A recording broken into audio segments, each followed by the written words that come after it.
11 diz assim: pergunto, pois, acaso Deus rejeitou o seu povo? De maneira nenhuma. Eu mesmo sou israelita, descendente de Abraão, da tribo de Benjamim. Deus não rejeitou o seu povo, o qual de antemão conheceu. Ou vocês não sabem como Elias clamou a Deus contra Israel, conforme diz a Escritura: Senhor, mataram os teus profetas e derrubaram os teus altares, sou o único que sobrou, e agora estão procurando matar-me. E qual foi a resposta divina? Reservei para mim 7.000 homens que não dobraram os joelhos diante de Baal. Assim hoje também há um remanescente escolhido pela graça. E se é pela graça, já não é mais pelas obras. Se fosse a graça, já não seria graça. Que dizer então? Israel não conseguiu aquilo que tanto buscava, mas os eleitos o obtiveram. Os demais foram endurecidos. Como está escrito, Deus lhe deu um espírito de atordoamento, olhos para não ver e ouvidos para não ouvir, até o dia de hoje. E Davi diz que a mesa deles se transforme em laço e armadilha, pedra de tropeço e retribuição para eles. Escureçam seus olhos para que não consigam ver, e suas costas fiquem encurvadas para sempre. Novamente pergunto: acaso tropeçaram para que ficassem caídos? De maneira nenhuma. Ao contrário, por causa da transgressão deles veio salvação para os gentios, para provocar ciúme em Israel. Mas se a transgressão deles significa riqueza para o mundo e o seu fracasso riqueza para os gentios, quanto mais significará a sua plenitude? Estou falando a vocês, gentio, visto que sois apóstolo para os gentios. Exalto o meu ministério, na esperança de que de alguma forma possa provocar ciúme em meu próprio povo e salvar alguns deles. Pois se a rejeição deles é a reconciliação do mundo, o que será a sua aceitação, senão vida dentre os mortos? Se é santa a parte da massa que é oferecida como primeiros frutos, toda a massa também o é. Se a raiz é santa, os ramos também serão. Se alguns ramos foram cortados e vocês, sendo oliveira brava, foi enxertado entre os outros, e agora participa da seiva que vem da raiz da oliveira cultivada, não se glorie contra esses ramos. Se o fizer, saiba que não é você quem sustenta a raiz, mas a raiz a você. Então você dirá: os ramos foram cortados para que eu fosse enxertado? Está certo. Eles, porém, foram cortados devido à incredulidade, e você permanece pela fé. Não se orgulhe, mas tema, pois se Deus não poupou os ramos naturais, também não poupará você. Portanto, considere a bondade e a severidade de Deus, severidade para com aqueles que caíram, mas bondade para com você, desde que permaneça na bondade dele. De outra forma, você também será cortado. E quanto a eles, se não continuarem na incredulidade, serão enxertados, pois Deus é capaz de enxertá-los outra vez. Afinal de contas, se você foi cortado de uma oliveira brava por natureza e de maneira antinatural foi enxertada numa oliveira cultivada, quanto mais serão enxertados os ramos naturais em sua própria oliveira. Obrigado, Jesus. Obrigado pelo privilégio que é estar na tua casa. Senhor, uma semana corrida, cansativa para muitos. Pai amado, nós estamos aqui nessa quinta-feira e adoramos ao teu nome, cantamos canções a ti, Senhor. Já clamamos a ti em oração, Pai, e agora queremos te pedir: vem falar conosco, Senhor, vem nos abençoar com a tua palavra. Revele, Senhor, a tua palavra a cada um de nós. Dê-nos entendimento, Senhor. Pai, em nome de Jesus, e força para aplicar essa palavra em nossas vidas, para a glória do teu nome. Amém. Amém. Amém. Glória a Deus. Irmão, semana passada nós falamos quase que sobre todo o texto, de uma maneira geral, né? E hoje eu estava estudando e me saltou aos olhos esse fato de que nós fomos enxertados. Enxerto não é uma novidade do tempo de hoje, né? Quem que já enxertou alguma planta aí? Levanta a mão. Ninguém? Nunca fez um enxerto? Nem as irmãs que plantam as suas orquídeas? E é interessante o tal do enxerto, né? O tal do enxerto numa árvore é um raminho que você coloca em outra e ela vai crescer ali. Ela vai se alimentar daquela árvore que está enraizada. E foi o que Jesus fez por nós. E é interessante que, já falando bastante sobre isso aqui, que Israel rejeitou ao Senhor, Israel não aceitou Jesus como Senhor, Israel, na verdade, manteve-se fiel aos seus princípios, às suas culturas, mas não a Deus. E quando a gente olha para a rejeição de Israel, não foi Deus quem rejeitou o seu povo, mas aqui nós lemos que é por causa da incredulidade deles. E se nós fomos salvos porque eles não aceitaram, isso é graça, não é verdade? E nós não temos do que nos gloriar. E essa graça é maravilhosa porque Paulo vai falar assim, que eles foram cortados para que esses ramos de oliveira brava, você pensa que nós éramos oliveira brava, é aquela que não produz nada, né? Aquela que mal para a sombra serve. Nós não dávamos frutos, e se dávamos, não se aproveitava fruto nenhum daquilo que nós tínhamos para oferecer. E Israel estava enxertado, eram os ramos, eram os galhos, e esses galhos foram cortados, mas a oliveira permanece. E nós, oliveira brava, fomos pegos por Deus e enxertados nele, e é dele que nós nos alimentamos, é nele que nós encontramos vida. E quando eu olho para essa passagem, Paulo falando da rejeição deles, que a rejeição dele foi a reconciliação do mundo, mas o que Paulo está projetando em sua mente, pelo Espírito Santo, é: o que será então, quando eles se reconciliarem? E ele vai falar ali de ciúmes, ele falou assim: eu quero que o meu ministério se torne notório, que se torne grande entre os gentios. Para quê? Para que eles, olhando para os gentios sendo salvos, aguce a vontade de também se aproximar e receber isso que os gentios estão recebendo. E a palavra ciúme ali, não é ciúme no sentido quase que uma inveja, ou quase que algo doentio, algo ruim, mas ciúme no sentido de que você vê que o irmão Edilson está indo bem, porque ele está servindo a Jesus.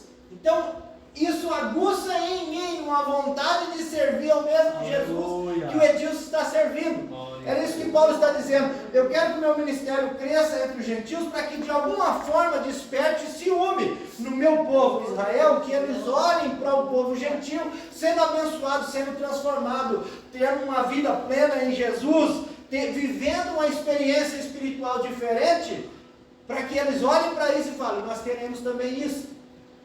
E quando a gente pensa em Israel, a gente pensa assim: não, mas eles rejeitaram. Mas não é uma totalidade que rejeitou. Como Paulo diz no primeiro versículo, ele falou assim: Deus não rejeitou o seu povo, porque eu sou hebreu, sou israelita da tribo de Benjamim e eu sirvo a Deus, encontrei Jesus. Então, as pessoas no passado, da velha aliança, eu sempre tinha isso na minha mente. Eu ficava pensando assim: tá, se é Jesus que salva, então Jesus vem, morre na cruz e nós estamos salvos. E eu sempre pensava: isso que vieram antes dele, como é que fica? Como é que eles são salvos? Como é que eles foram salvos? E a palavra de Deus nos revela, nos demonstra que aqueles do passado, anteriormente à cruz de Cristo, viveram e foram salvos por uma esperança de que o Cristo viria, uma fé futura de que o Cristo viria. E nós somos salvos numa fé no passado de que Cristo já veio. Amém.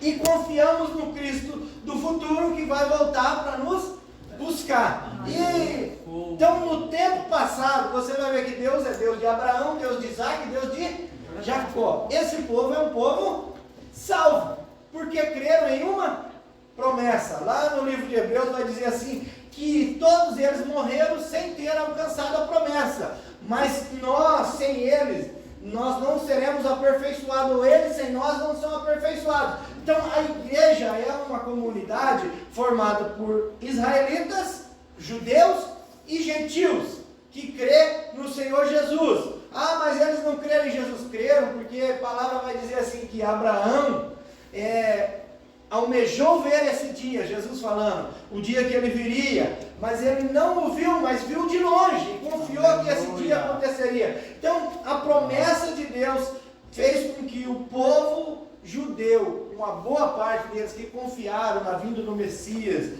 e no Cristo crucificado, e eles creram e foram salvos. Então, no tempo presente, ou no tempo de Cristo, muitos rejeitaram, mas como eu disse semana passada, Jesus pregou aos judeus. Os seus discípulos eram os judeus. E tanto é que eles tinham muita dificuldade de aceitar Jesus pregando a outras pessoas. Eles tinham muita dificuldade de conviver com quem pendia para o lado gentil. E pensando em Israel, no sentido geral, o povo de Israel é um povo muito orgulhoso. Não é verdade? Eles têm orgulho do que eles são, da nação, do sangue, de tudo. E esse povo, irmãos, esse povo ainda vai aceitar Cristo. Tem muito lugar em Jerusalém, em Tel Aviv, em outras cidades de Israel, Belém, que tem igrejas que creem em Jesus. Tem o povo messiânico, tem o povo que acredita que o Messias já veio, mas boa parte acredita que o Messias ainda virá. Mas há um remanescente. O que Paulo está dizendo é que sempre houve pessoas que confiaram e que creram em Deus e que creem em Jesus em Israel. Mas Israel, uma pequena porcentagem, se é remanescente, é um resto. É só um pouquinho. Mas Paulo está dizendo que uma esperança futura de que esse povo ia encontrar salvação. E ele vai falar assim, a rejeição deles é a reconciliação do mundo. O que será a sua aceitação, se não vida dentre os mortos? Se é santa a massa, a parte da massa que é oferecida, como primeiros frutos, toda a massa também o é. Se a raiz é santa, os ramos também serão. Se alguns ramos foram cortados e você, sendo oliveira brava, foi enxertado entre os outros, e agora participa da seiva que vem da raiz da oliveira cultivada, não se glorie contra esses ramos. Se o fizer, saiba que não é você quem sustenta a raiz, mas a raiz a você. Como é bonito isso. Quem que entende de planta, sabe que a planta, ela faz a fotossíntese e ela é alimentada pelo sol, pelo solo, e a raiz faz esse trabalho todo e passa por toda a planta para que ela frutifique, para que ela tenha vida. E é interessante que Paulo está dizendo assim, vocês foram enxertados. Os ramos foram cortados, vocês foram enxertados. E a raiz é o que? A raiz é santa. Então, Paulo está dizendo assim, você não se glorie porque eles foram cortados e você foi enxertado. Não tem motivo de você se orgulhar. Por quê? Porque a raiz que é santa. E um galho fora da raiz, ele seca. Você corta um galho lá e deixa do lado da árvore. Pode ficar pertinho dela. Pode estar juntinho dela, até encostado nela. Mas se ele não estiver ligado nela, o galho vai morrer, vai secar.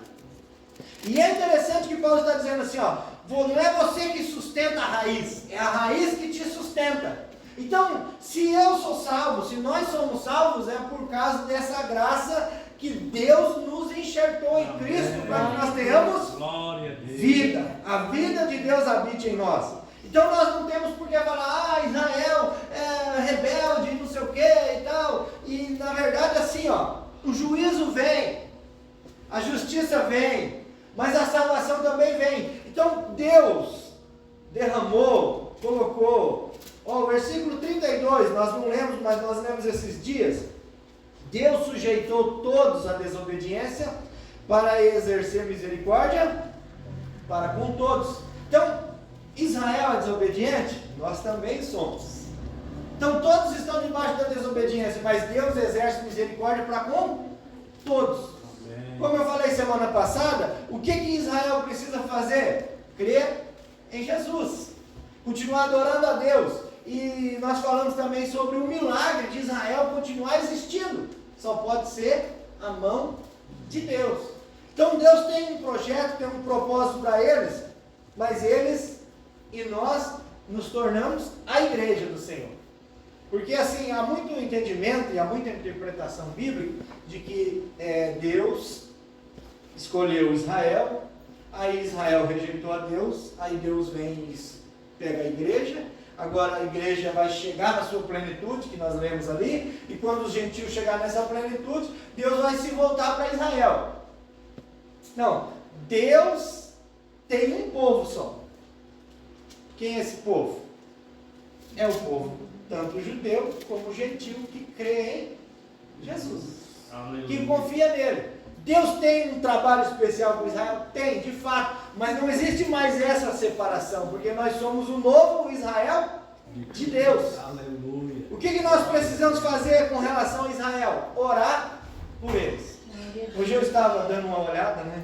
Você vê que a gente abre o mapa lá, abriu o mapa e comecei a olhar sobre Israel, né? As cidades. Você não vê plantação naquele território. Você vê uma terra árida, seca. Você vê um mar bonito ali, que Tel Aviv está ali beirando o mar. Aí você abre lá Jerusalém, que tem uns pontos turísticos, você vai ver umas fotos bonitas. Mas dá a impressão assim, como é que um povo desse vive? E pensa num país rico. Pensa numa nação próspera. Pensa num lugar abençoado. Aí tinha alguém junto comigo que falou assim, eu tinha muita vontade de ir lá conhecer. Eu não falei nada, porque não tenho vontade de ir lá conhecer. Mas quando a gente olha aqueles lugares, e bonito, até lembrei de uma história, que um irmão lá da igreja de Cascavel foi para Jerusalém, foi para aqueles lugares lá, foram para os lugares que Jesus passou. E eles estavam numa mesa conversando lá e falando sobre isso, né? Aí, um irmão bem simples, daí os irmãos as pessoas mais intelectuais lá junto, e pediram, e aí você, irmão fulano, o que você achou? Qual lugar que você mais gostou? Aí ele falou assim, aquele lugar que tem umas pedras pretas, assim, bonito, eu vi aquele caminho lindo, assim, e gostei muito daquela região, assim, parece que eu vi Jesus caminhando ali, passando por ali. Aí o pastor falou assim, rapaz, lá é Corazim, o lugar que Jesus amaldiçoou.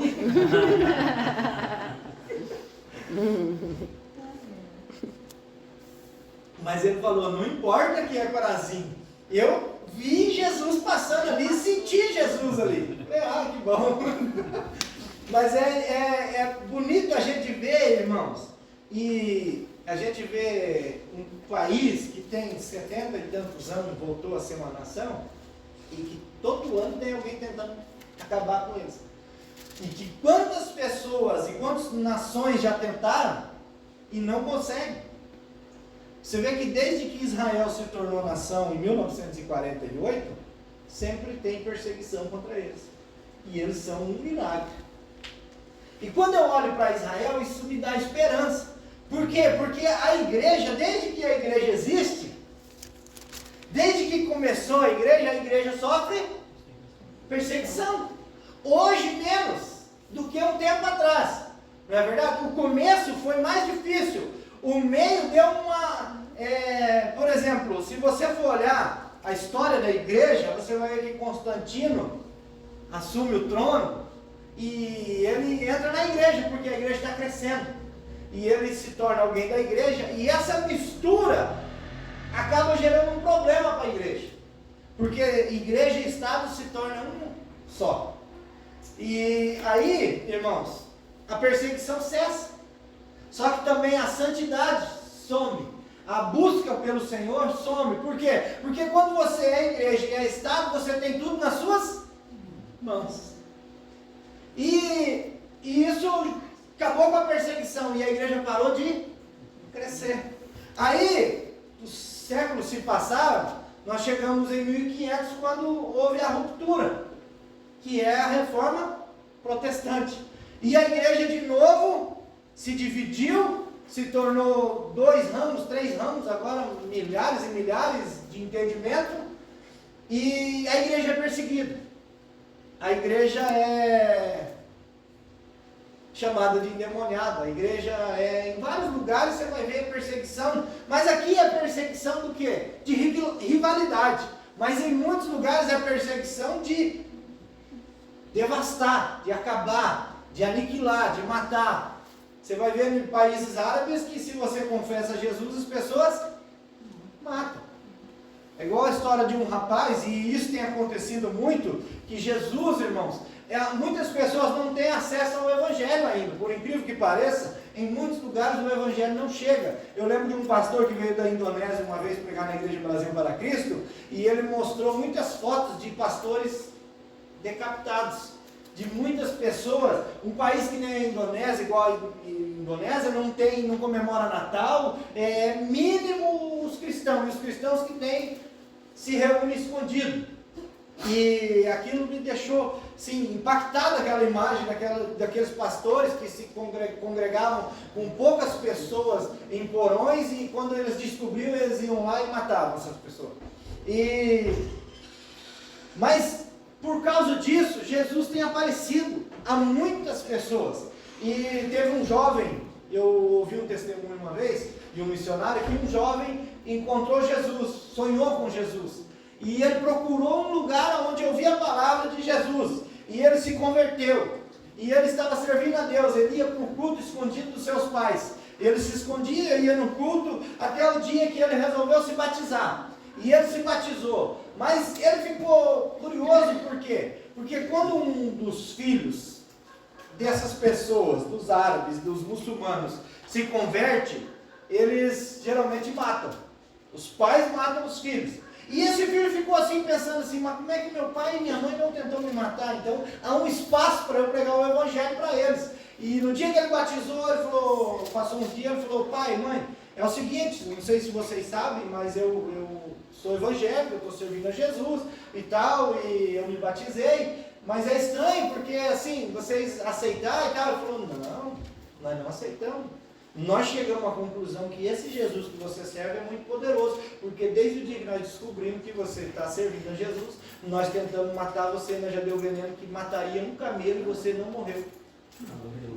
Pensa a realidade da perseguição.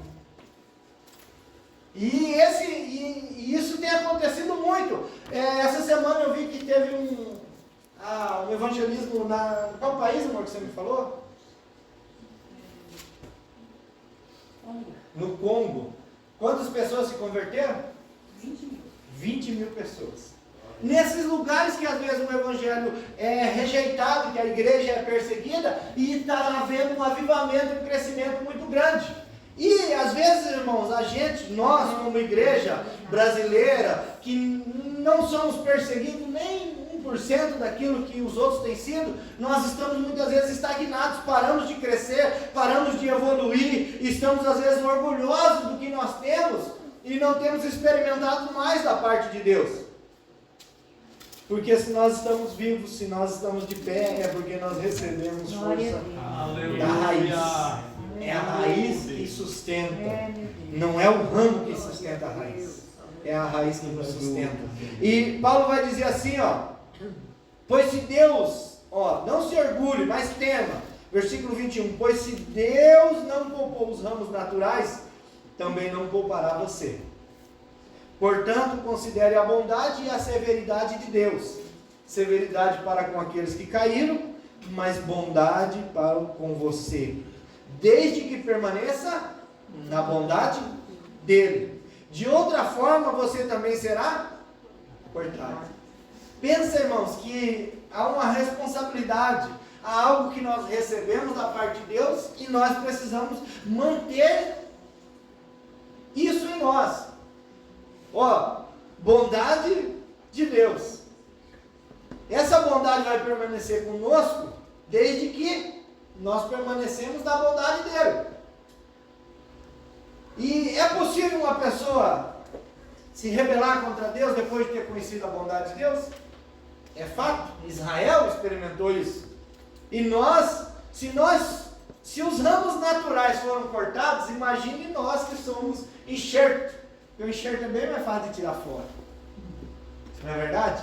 E o escritor aos Hebreus vai dizer assim, nós precisamos nos apegar cada dia mais às verdades que nós temos aprendido. E nós precisamos nos apegar cada dia mais para quê? Para que nós venhamos estar envolvidos nessa bondade.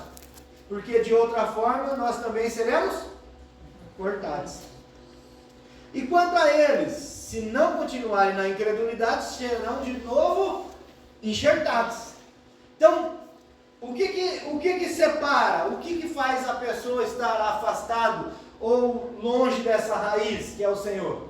A incredulidade, a ausência da fé em Deus, viver longe da sua bondade, viver longe da sua misericórdia. Versículo 23. Eles serão enxertados, pois Deus é capaz de enxertá-los outra vez. Como nós dissemos, uma pessoa, um ramo cortado de uma árvore, ele fica ali jogado, pode estar do lado, mas ele seca e morre. Não é verdade? Mas como que Deus é tremendo e Ele pode trazer de volta a vida. É o que Paulo vai dizer aos Efésios, que outrora nós estávamos mortos em pecados e em delitos, mas Deus nos vivificou. E isso é que Paulo está dizendo, que Deus pode fazer Israel viver novamente, enxertando ele na videira verdadeira. E nós precisamos permanecer nesse amor, orando, intercedendo por eles, cuidando para permanecer na bondade de Deus, porque assim nós vamos ser salvos.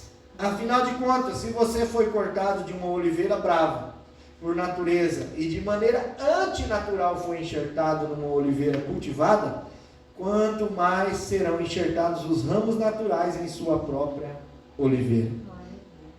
Irmãos, não quero que ignore este mistério, para que não se tornem presunçosos. Israel experimentou um endurecimento em parte, até que chegue a plenitude dos gentios.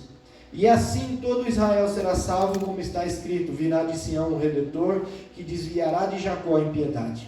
E esta é a minha aliança com eles, quando eu remover os seus pecados. Quanto ao Evangelho, eles são inimigos por causa de vocês, mas quanto à eleição, são amados por causa dos patriarcas, pois os dons e o chamado de Deus são irrevogáveis. Assim como também que antes eram desobedientes a Deus, mas agora receberam misericórdia, graças à desobediência deles. Assim também agora eles se tornaram desobedientes, a fim de que também recebam agora misericórdia. Graças à misericórdia de Deus para com vocês, pois Deus sujeitou todos à desobediência para exercer misericórdia para com todos. Daí Paulo vai expressar: ó profundidade da riqueza, da sabedoria e do conhecimento de Deus. Quão insondáveis são os seus juízos, inescrutáveis os seus caminhos. Quem conheceu a mente do Senhor? Ou quem foi seu conselheiro? Quem primeiro lhe deu para que ele o recompense? Pois dele, por ele, para ele são todas as coisas. A ele seja glória para sempre. Amém. Glória a Deus.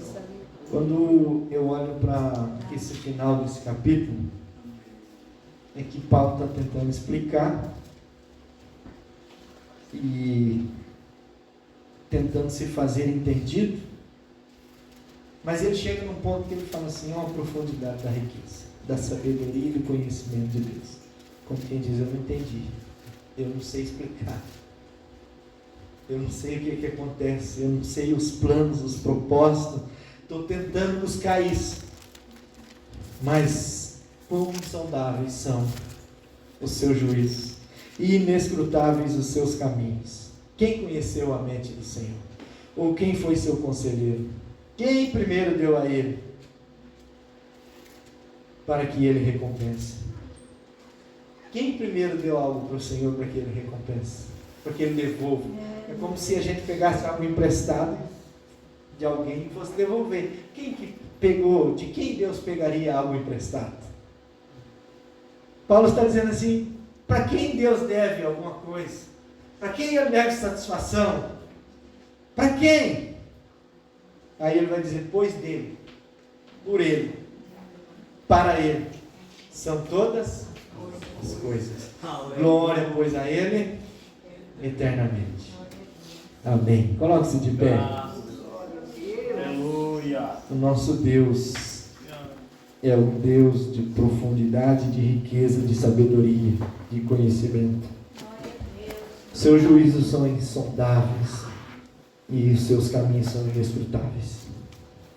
Nós não conhecemos a mente do Senhor, mas nós precisamos continuar ligados nele.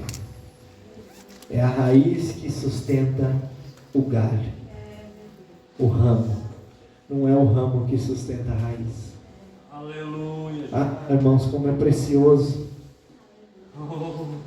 Porque João vai dizer assim, se vocês permanecerem em mim, Jesus falando no Evangelho de João, e as minhas palavras permanecerem em vós. E ele vai dizer assim, eu sou a videira verdadeira, meu pai é o agricultor. Toda vara que estando em mim der fruto, ele poda, para que ela dê mais fruto ainda. Nós precisamos permanecer nele, porque se nós permanecermos nele e a palavra dele permanecer em nós, nós pediremos tudo no seu nome e ele fará. Como é tremendo fazer parte desse reino, do reino de um Deus que tem uma sabedoria insondável, um conhecimento e um caminho inescrutável. Irmãos, você já parou para pensar que Deus é uma fonte inesgotável de conhecimento? Nós cantamos aqui, não há Deus maior, não há Deus melhor, não há Deus tão grande como o nosso Deus. Deus que criou todas as coisas com a sua palavra. Haja céu, haja terra, haja firmamento, haja divisão, haja mares, haja uma porção de água doce. Aí ele começa a dizer, água produza animais que habitem em você, terra produz animais. Tudo aquilo que Deus criou, irmãos, é tremendo e é de uma sabedoria inesgotável. Tudo isso Ele criou com a palavra, mas quando Ele foi criar o ser humano, quando Ele criou nós, quando Ele foi para criar, Ele falou assim, façamos o homem a nossa imagem e a nossa semelhança. Nós servimos a um Deus grande, nós servimos a um Deus sábio, mas nós somos a sua imagem, porque essa imagem foi ferida no jardim com o pecado, mas vem Jesus na cruz e começa a reestabelecer essa imagem, e nós continuamos ligados na raiz que nos traz vida, na raiz que nos traz sabedoria, na raiz que nos traz força, na raiz que nos mantém vivos. Nós precisamos permanecer na bondade de Deus para continuarmos salvos. Nós precisamos continuar crendo para continuar salvo. Nós precisamos continuar adorando para continuar salvo. Nós precisamos continuar amando, vivendo, porque o nosso Deus é um Deus vivo e Ele nos prometeu que nos daria vida e vida abundante na presença dEle. Quão insondáveis são os seus juízos. É insondável porque às vezes a gente não entende. É profundo, a profundidade das riquezas, da sabedoria e do conhecimento de Deus. Como inescrutáveis são. Nós servimos a um Deus profundo. Então não dá para nós vivermos uma vida rasa. Irmãos, como me entristece eu ver pessoas que dizem servir a Deus, adorar a Deus, com um espírito religioso, um espírito que arruma confusão, um espírito de soberba e arrogância, achando que ele é superior ao outro que nem conhece a realidade de Jesus, e essa pessoa afirmando conhecer Jesus, vive contrário àquilo que Jesus estabeleceu para nós como vida nele. Obrigado. Oh, a profundidade da riqueza. Paulo chega ao ponto que diz: eu não sei, eu não entendo, não sei explicar, mas é profundo. Ele é grande, Ele é poderoso, e porque dele, por ele, para ele são todas as coisas. Glória, pois, a Ele eternamente, e só Ele é digno, irmãos.